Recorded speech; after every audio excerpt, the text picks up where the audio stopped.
के अंदर ये बात चलती है कि समाजवादी पार्टी मुसलमानों की हमदर्द पार्टी है। दूसरी बात कभी चला करती थी कि बहुजन पार्टी हमारी एक हमदर्द पार्टी है। लेकिन मैंने सबको देखा, जितनी पार्टी आई बहुत से कैंडिडेट उतारे गए, मैं सबको वोट दिया, सबको देखा।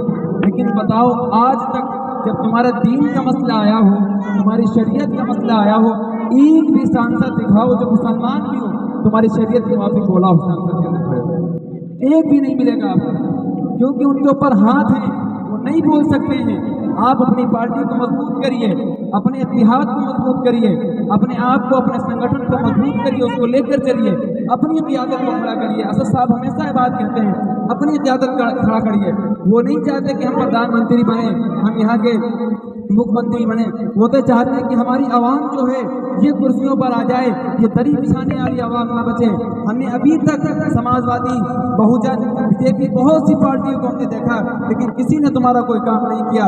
अभी 3 तलाक का मसला हो, कोई भी एक सांसद नहीं बोला। किसी चीज़ का मसला देख लीजिए, अपने हिंदुस्तान की धरती पर एक भी सांसद नहीं बोलने के लिए तैयार है।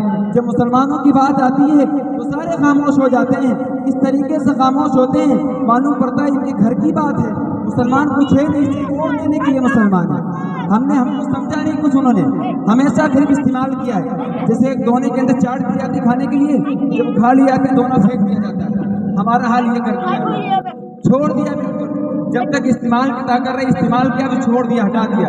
इसीलिए ये मीटिंग बुलाई गई है हम लोगों को पूरे गांव के अंदर और कबीलों में जा जाकर इस पार्टी को मजबूत करना है और उसके लिए जद्दोजहद करना है। जो हो सकेगा वो करेंगे। ये मेरी पार्टी है, मेरी जाती पार्टी है, समझो, मेरे बाप की पार्टी है, समझो। क्योंकि इस पार्टी का काम यही है कि मुसलमानों को, दलित को, पिछड़ों को, तमाम हिंदुस्तान के लोगों को एक प्लेटफॉर्म पर जमा करना है। ये किसी हमारे गांव के अंदर की ये भी बात आती है, बहुत से हमारे चचा बाबा ये बात कहते हैं कि क्या कर लेंगे, आके वो कैंडिडेट खड़ा हो जाएगा, 500 1000 वोट मिल जाएंगे।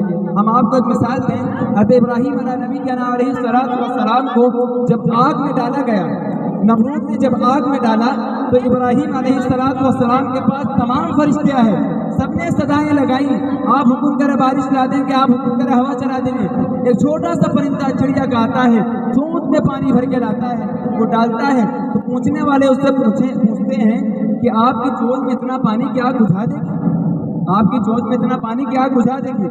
तो परिंदा कहता है, कल मैदान हश्र में जब अल्लाह रब्बुल इज्जत वल जलाल पूछेंगे कि जब मेरे हबीब को, मेरे खलील को सताया जा रहा था, आग में जलाया जा रहा था, आप क्या कर रहे हो, तुम ये कह सकते अल्लाह हक की तरफ में खड़ा था। आप ये बात तो कह सकेंगे कल कि अल्लाह तो हक की तरफ थे, हक की तरफ नहीं थे।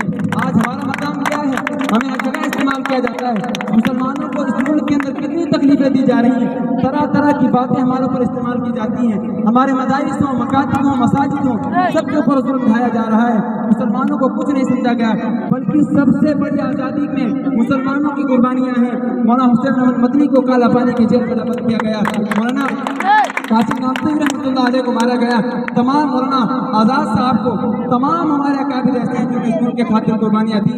आज उन्हीं की कुर्बानी को कुछ समझा नहीं जाता इस मुल्क के अंदर। वो कहते हैं मुसलमान तो यहाँ के किराएदार हैं, बल्कि मेरे बाप की तो होती है, हम यहीं रहेंगे। हमारे आदम अलैहिस्सलाम इस धरती के ऊपर आए थे, ये मेरे बाप की ज़मीन है, तो मेरे बाप की बपोती नहीं, बेटे की बपोती है ना। हमको यहाँ से भगाने की कोशिश की जाती है और हमने बिल्कुल लोगों को देखा है।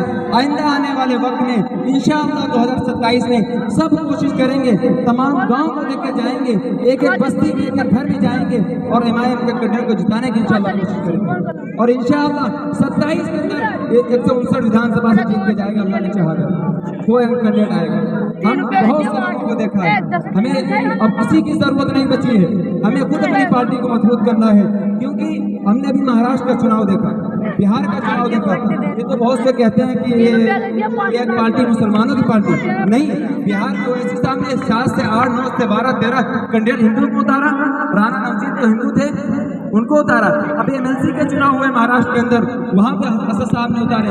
ऐसी बात नहीं कि एक पार्टी संविधान के दायरे में बात करती है, हक की बात करती है। हक अगर है, उसका बाप क्यों सामने हो, उसके सामने लड़ेगी। अगर इस पार्टी, अगर मुसलमानों की आवाज उठाने के लिए कोई है तो सांसद के अंदर देखिए आप, समाजवादी के कितने सांसद हैं, इकरा हसन है, कितने सांसद हैं, कोई बोल पाता है? अगर किसी ने मोदी को कुर्सी से बैठाना जमीन पर खड़े होके तो असद साहब हैं। अभी एक सांसद आया था, उसने एक मुसलमानी सांसद से आराम सराम बातें की, से लफ्ज निकाले, वैसे साहब ने खड़ा हुआ था एक बार, असद साहब ने कहा बैठ जा, तो मेरा मुकाबला नहीं कर सकता है। किसी ने हिम्मत बोलने की? हमारे मुसलमान सांसद तो बहुत हैं, अच्छी बात है, माशाअल्लाह होने भी चाहिए, लेकिन किसी के अंदर ताकत नहीं है कि जो मेरे शरीयत का मसला है, जो मेरे हिजाब का मसला है मदरसों के अंदर, जो हमारी बहन बच्चियों का मसला है, नौजवान भाइयों का मसला है, तो एक भी सांसद नहीं बोलता है। अपनी पार्टी की रोटी सिर्फ सेकने में लगे रहते हैं, अपनी पार्टी के सरदारों की बात सिर्फ देखते हैं। हमें नहीं जाना, हम सिर्फ ये बात देखें कि हम अपनी पार्टी को मजबूत करेंगे, अपनी क़यादत खड़ी करेंगे। ये चीज़ हम अक्सर देखते हैं कि हमारी कहीं पर कोई हमें समझा नहीं जाता है।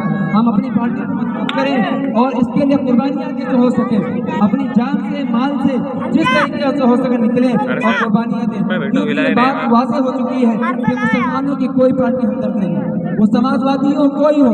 मैंने सबको देखा है, कितने साल यहाँ से तुमने समाजवादी को वोट दिए हैं, एक भी बताओ किसी ने तुम्हारी शरीयत के मौफिक आवाज़ उठाई हो? है कोई शरीयत के मौफिक आवाज़ उठाना? कोई नहीं है। अभी हम शेरखानपुर के अंदर रहते हैं, ऐसे ऐसे मसले पेश आए हैं। शेरखानपुर के अंदर हम जिस इलाके में रहते हैं, वहाँ के समाजवादी के कैंडिडेट रूमी साहब हैं, वहाँ के विधायक हैं। ऐसे मुसलमानों की मस्जिदें गिराई गई, लेकिन एक भी सांसद नहीं वहाँ पर आया, एक भी विधायक नहीं है मुसलमानों के घरों के पास। सिर्फ यही वहाँ के हिमायत पार्टी के अध्यक्ष लोग, सदस्य लोग, जो भी थे कार्यकर्ता लोग, वहाँ जाकर उसका मुकाबला करके लड़े हैं। कोई नहीं आता है। हम ये समझें, अगर मेरे घर से मेरा भाई आज खड़ा हो जाए, हम उसको वोट नहीं देंगे, कितना भी खराब क्यों ना हो। आपकी नज़रों में अगर खराब है वासी साहब, तो कितने भी खराब लगता का कोई इंसान ना हो, मेरे घर से अगर कोई मेरा भाई खड़ा हो जाए, उसको वोट नहीं देंगे, हम जरूर देंगे। हम तो कहते हैं आप लोग खराब समझते हैं, बहुत से कहेंगे तो बीजेपी की बी टीम है, ये इल्जाम भी लगाएंगे। अभी आजम खान से एक बात पूछी गई, मीडिया वाले ने पूछा कि बहुत से लोग ये कहते हैं कि वैसे तो बीजेपी की बी टीम है, तो आजम खान ने खुल के कहा ये इल्जाम मुझे गलत है। तो समाजवादी के नेता थे, कितने बड़े नेता थे। आजम खान को एक मसलियत नहीं, एक साजिश के नतीजे में उनको अंदर बंद कराया समाजवादियों ने। ये समाजवादी की देन है जो आजम खान आज जेल में है, किसी की देन नहीं है। ये समाजवादी चाहते तो आजम खान बाहर होते, अखिलेश यादव नहीं चाहते थे कि अगर आजम खान तो मुलायम सिंह के बहुत करीबी थे, ऐसा ना कोई पार्टी के अध्यक्ष बना दिया जाए, ऐसा ना कोई हमारी जगह ये ले ले, ऐसा करो उनके अंदर ही रहने दो तब तक कि हम मजबूत हो जाए। ये उनकी सोचे हैं। हमने क्या सोचा, ये हम बिल्कुल कोशिश करें अपनी पूरी हमारे लोग यहाँ के लोग आए, जो हमारे पार्टी के यहाँ के लोग आए हैं, उनकी बात को सुने, घर घर तक एमआईएम का पैगाम पहुँचाएं, घर घर तक एमआईएम की बात को पहुँचाएं। एमआईएम सिर्फ सियासत नहीं करती, शरीयत की भी बात बताती है अपने स्टेज से। सिर्फ सियासत जो है तो हमें आका सल्लल्लाहु अलैहि वसल्लम के वसीले में आई हमारे पास।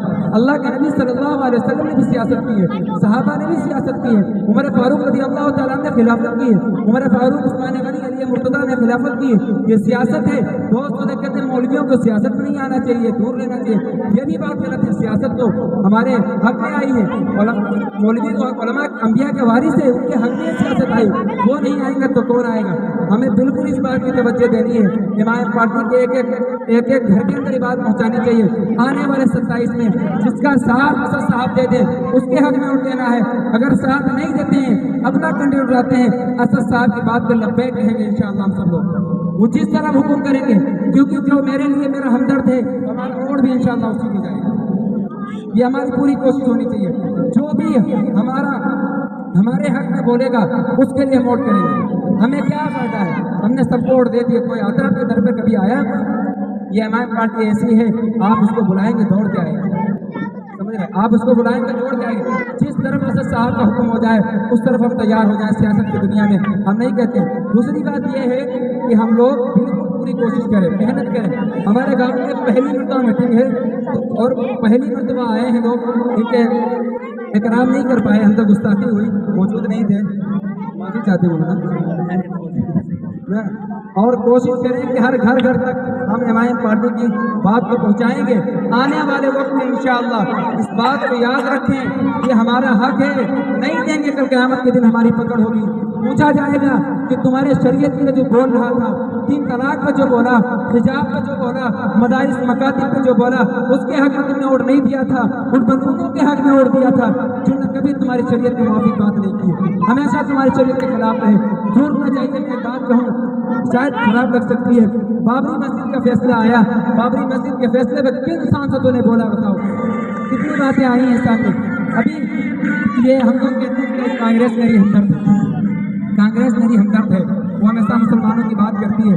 कांग्रेस अगर हमदर्द होती तो एनआरसी नहीं लागू होती कभी। ये कांग्रेस की देन है एनआरसी लागू करवाना, ये कांग्रेस ने ही बनवाई थी। तमाम के तमाम जितने कानून तैयार हो रहे हैं ना इस सरकार के अंदर, ये सब कांग्रेस के देन 75 साल में।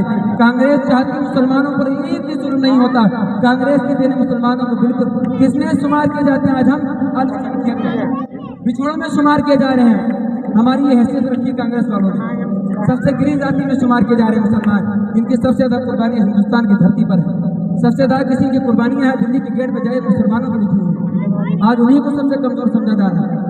सबसे ये दरखास्त है, अपील है, भाई के मानी थे, भतीजे के नानी थे, बेटे के मानी कि एमआईएम पार्टी को मजबूत करें, उनकी बात को पहुंचाएं, गली गली में पहुंचाएं। ये पार्टी किसी हिंदू के खिलाफ नहीं है, सबको लेकर चलने वाली है, सब तक पहुंचाएं, सबको मेल के लेकर चलें और संविधान के मुताबिक